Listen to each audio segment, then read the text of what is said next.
good evening to all the participants of this course. And I see a lot of excitement and how, at 8:30 also all the participants have joined over here, though I'm in the office right now. I'm just clearing some of my files. And I would also like to really kind of greet all the esteemed guests of honor today and the advisors of the course. And outset, I would like to thank Stan and his team, Shivangi and others, and the Velocity Institute for inviting me for today's Genomics and Nutrition and Entrepreneurship course. In fact, I came to know first time, let me just confess that this kind of course exists. So again, the awareness part of the course, it's very, very important. And, inviting me, I think I got an opportunity to get introduced to this kind of course. So thank you. When I was going through the brochure of your course, I got interested because it does mention about the prevention and promotion. So when I'm from the public health background, and when we talk about public health department or the public health, you must have heard of n number of diseases and the programs and policies probably, which we actually undertake on behalf of the Mumbai Corporation. We implement a lot of programs such as polio preventions, COVID you have already heard of, जिसमें हमने बहुत काम किया है BMC ने. One of the flagship program is, of course, the polio eradications. We eradicated polio from the city and the country, and also the tuberculosis. Now, there are a lot of implications as far as genomics is concerned. Just to give you an example, we use whole genome sequencing as far as COVID is concerned to find out more of the variants. What were the variants which was prevalent? I think you must have heard about the variants which is there in the city. And, that guided us actually, whether there is any risk or, whether any other variants which is there in the circulation. So that is how the relevance of the whole genome was there. The second is now in the tuberculosis, we are using whole genome sequencing to find out the culture DST, that is how a TB bacillus is going to respond to a treatment. So we are going to use this advanced technique for our communicable disease control as far as possible. Now, I'm very excited to know and I'm intrigued to really understand how this genomics is going to help our non-communicable disease. So I'm sure that you all participants have undergone this 2 months program. Some of you are learned doctors, homeopaths. Some of you are also dietitian, practicing physicians.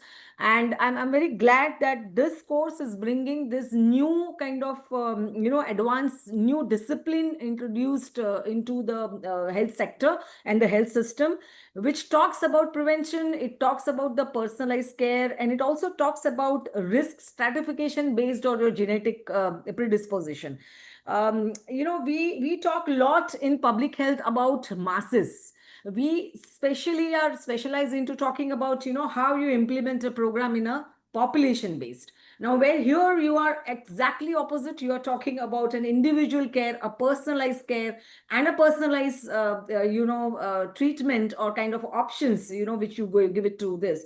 Shivangi was just mentioning about glucose intolerance and some other things, that you have given the patient a choice. This is your report, and based on this, I'm giving you this 2 advices. Now you have a choice. So you are giving a choice to the patient or the citizens, whoever it is, about choosing his life, choosing his diet, or choosing his lifestyle. I think that's very important. So at a public health level, when we implement in the program in Mumbai, we have started this non-communicable disease control program, and we have a lot of health and wellness centers where we have multiple services which we are giving, right from immunization to family planning to tuberculosis and malaria and dengue control and so forth. And now we have non-communicable disease control also. And here we have the dietitian services, which is also being introduced into BMC. We have yoga centers, which has been run by BMC. And we go house to house and also give the screening services of diabetes and hypertension in the community. Maybe a lot of you must not be knowing this, but we have a huge outreach in the slum populations at the pockets. Having said so, just a little bit about your relevance of this particular course. When I was reading through some of the literature about this nutrigenomics, I came across one article, and this article talks about what is the dietitians or the nutrition's perception about this kind of, using this discipline per se. And it actually says that the awareness among the nutritionists and the dietitians is about 97%, and the interest is around 87%. but yet there are a lot of barriers. So they've highlighted the barriers in implementation science, or the implementation of this particular course, and which interested me. And I think it's a practical implementation we have to think about when you study something. And that's important is, I think, how do you mainstream this into the healthcare practices, right? That's number one. Second is personalized versus application to the masses. Third is about whether the cost effectiveness. Maybe some people will afford it, maybe some people will not. So do we are in a public sector or in a private sector in a position to afford this kind of personalized care or a genomic test which will offer to your clients? And then, of course, last but not the least, which is relevant to us, that is the regulatory body. So regulatory framework about the whole thing, because we do introduce a lot of new techniques, a lot of new science, but ultimately it requires a lot of control or a regulatory mechanism so that it is not being misused at so many places. So I think that has also got a relevance. So having said so, when I went through this article, I was really interested. Okay, many such research is required. So I'm sure some of you will take up this into your practice, how it has helped, and publish some papers about this particular course and how it has helped you in your clinical practice or in your healing process or in your clients or in your families and communities. So I think the potential applications of this course could be to enhance the surveillance, the integrated nutrition and genomics, the multi-stake partnerships kind of thing, where, how do you use the genetics, the nutrition and the health outcomes can be improved. So again, it requires the discussions at a higher level. If you want to introduce into a, bigger scope of work, you want to expand. Again, the risk stratification is important as far as the personalized care or the clinical significance is concerned. So improve assessment and vulnerability of non-communicable disease and targeted intervention. So definitely your personalized wellness solutions can be used by this. So these are some of the potential applications which can be there. I, as a public health person, I always think of how is it going to help the masses? How is it applicable to the city of Mumbai to improve our targets? Like you all know, you must have read about the WHO STEP survey, which we have undertaken in Mumbai. We have had somewhere around 18% of prevalence of diabetes. Obesity is way higher, and hypertension is somewhere around 30 to 32%.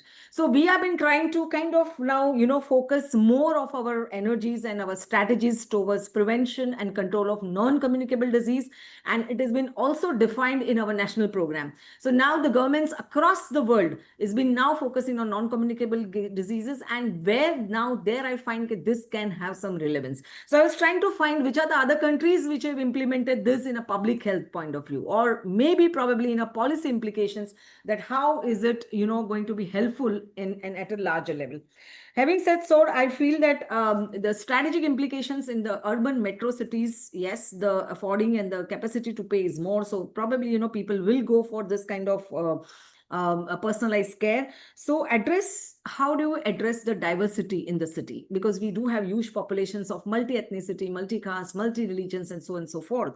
And response to the challenge of not only the hypernutrition, but also the malnutrition. So whether we are going to use this into the malnutrition parts or the patients also, and enable the cost effectiveness, how is it going to make it relevance, and then positions your course or your I would say that in urban nutrigenomics, whether we are going to position in a very strategic place where it can be taken as an example across the country. So many of you can take up such kind of